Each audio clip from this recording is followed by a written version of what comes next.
Hello everyone, welcome back to my channel. आज हम jetpack की सीरीज़ को ही कंटिन्यू करेंगे। तो उसमें हम देखेंगे कि टेक्स्ट व्यू कैसे यूज़ करना है, इमेज कैसे लेनी है, बटन और टेक्स्ट फील्ड। तो बिना टाइम वेस्ट किए चले चलते हैं एंड्रॉइड स्टूडियो में। तो सबसे पहले देखते हैं टेक्स्ट की प्रॉपर्टीज़। तो टेक्स्ट के लिए टेक्स्ट कंपोजेबल यूज़ करते हैं। तो देखो, टेक्स्ट कंपोजेबल लोगे तो यहाँ पे सजेशन में मिल रहा है हमें इतनी प्रॉपर्टीज़ है टेक्स्ट के लिए। तो text, colour, font size, style, font fit, family, वो सब यूज़ कर सकते हो। तो वन बाय वन हम चेक करते हैं। तो टेक्स्ट के अंदर अगर आपको टेक्स्ट सेट करना है तो डबल कोट्स के अंदर आप जैसे स्ट्रिंग सेट करते हो वैसे ही यहाँ पे लिख सकते हो कोई भी टेक्स्ट। फिर दूसरी प्रॉपर्टी यूज़ करनी है तो कोमा करके सेट कर सकते हो।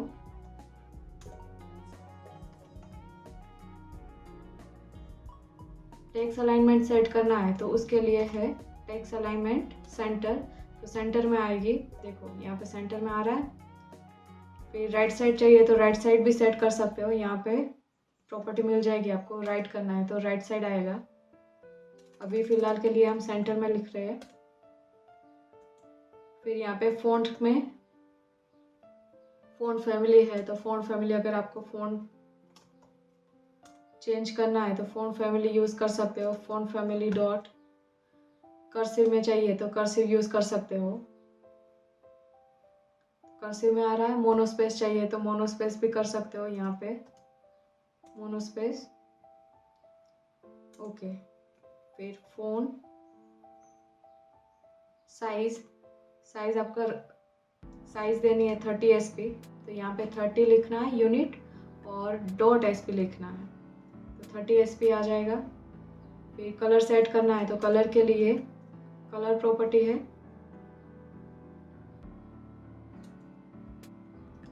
कलर ब्लू सेट करते हैं तो कलर डॉट ब्लू। फ़ॉन्ट को स्टाइल करना है तो उसके लिए भी यूज़ कर सकते हो फ़ॉन्ट स्टाइल। तो फ़ॉन्ट स्टाइल इटालिक कर रहे हैं हम तो फ़ॉन्ट स्टाइल इटालिक। तो यहाँ पे फ़ॉन्ट इटालिक में आ गए। तो इस तरीके से आप प्रॉपर्टीज़ यूज़ कर सकते हो टेक्स्ट के लिए। अब इमेज के लिए देखते हैं, इमेज के लिए कौन सी प्रॉपर्टीज़ यूज़ करनी है आपको। तो फिलहाल इसको मैं रिमूव कर रही हूँ। अब इमेज के लिए करते हैं। तो इमेज के लिए इमेज करके है कंपोज। तो इमेज यूज़ करो। इमेज के अंदर पेंटर और कंटेंट डिस्क्रिप्शन दिया है। तो कंटेंट डिस्क्रिप्शन में आपको जो भी इमेज के लिए कंटेंट देना है वो दे सकते हो। तो मान लो कि मैं यहाँ पे जेटपैक का कोई लोगो सेट कर रही हूँ तो जेटपैक दे रही हूँ। और पेंटर के अंदर पेंटर रिसोर्स पास करना पड़ेगा। तो पेंटर रिसोर्स, उसमें आईडी देनी है। तो r.drawable, हम ड्रॉएबल में इमेज सेट करते हैं। तो ड्रॉएबल में मेरे पास इमेज है ऑलरेडी जेटपैक करके, जेटपैक अंडरस्कोर लोगो। तो इमेज आ रही है यहाँ पे। और इमेज और कंटेंट डिस्क्रिप्शन वो कंपलसरी है इमेज के लिए सेट करना। फिर यहाँ पे आप इमेज को कलर चेंज करना है तो वो भी दे सकते हो। और इमेज की साइज, हाइट, वेट चेंज करनी है तो वो भी कर सकते हो। तो इस तरीके से आप इमेज सेट कर सकते हो। अब बटन के लिए कोड करते हैं। तो बटन के लिए बटन लिखना है तो सजेशन में आ जाएगा बटन, और उसमें ऑन क्लिक कंपलसरी है। फिलहाल हम ऑन क्लिक का कोड नहीं कर रहे हैं। टेक्स्ट में यहाँ पे बटन में टेक्स्ट देते हैं। तो टेक्स्ट, उसके अंदर हम देते हैं लॉगिन। तो देखो यहाँ पे लॉगिन करके आ गया। अब बटन की हाइट फिट सेट कर सकते हो। और यहाँ पे बटन में काफ़ी सारे टाइप है दूसरे भी। तो हम आउटलाइन वाला बटन यूज़ करते हैं। तो उसके लिए यहाँ पे लिखोगे आउटलाइन बटन।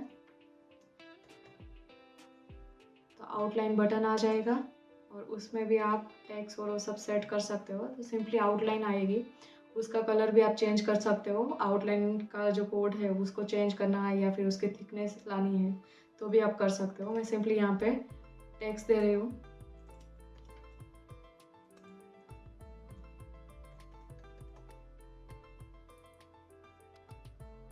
तो देखो यहाँ पे आउटलाइन आ रही है सिंपली, और लॉगिन लिखा आ रहा है।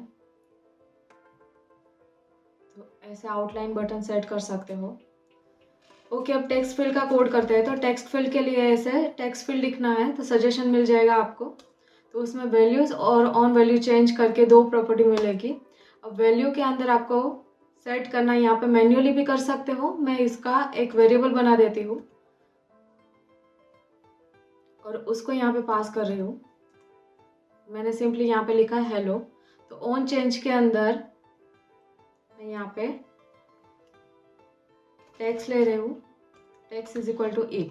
मतलब मान लो कि यहाँ पे अगर कुछ रिमूव हो करते हैं और न्यू वैल्यू आए तो भी हमें मिल जाएगी। और लेबल सेट करना है तो उसके लिए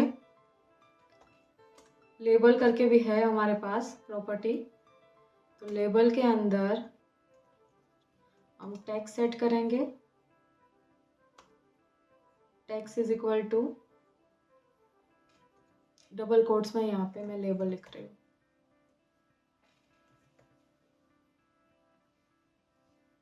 तो यहाँ पे लेबल सेट हो जाएगा,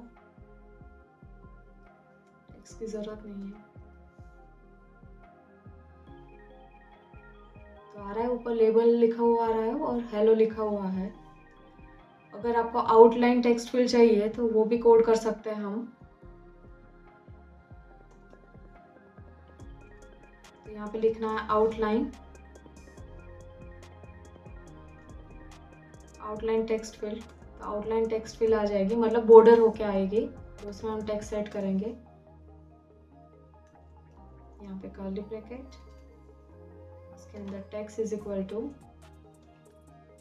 टेक्स्ट इट फाइन। ये आपको पता है lambda expression, right.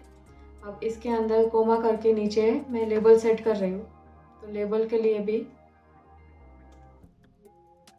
Curly bracket लेना है और उसमें टेक्स्ट, उसमें दे रहे हैं हम जेटपैक।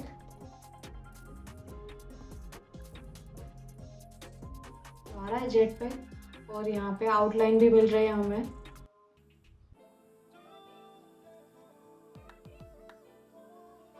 तो देखो यहाँ पे जेटपैक लिखा हुआ आ रहा है और आउटलाइन आ रही है। तो जैसे हम मटेरियल डिज़ाइन से एडिट टेक्स्ट लिखते हैं वैसे ही आउटलाइन वाला एडिट टेक्स्ट आएगा और जो लेबल है वो ऊपर सेट हो जाएगा। सो आई होप आपको जेटपैक के अंदर टेक्स्ट, बटन, इमेज और टेक्स्ट फील्ड में समझ में आया होगा। नेक्स्ट वीडियो में हम रो और कॉलम के बारे में डिस्कस करने वाले हैं। तो thank you for watching till the end, see you in the next one.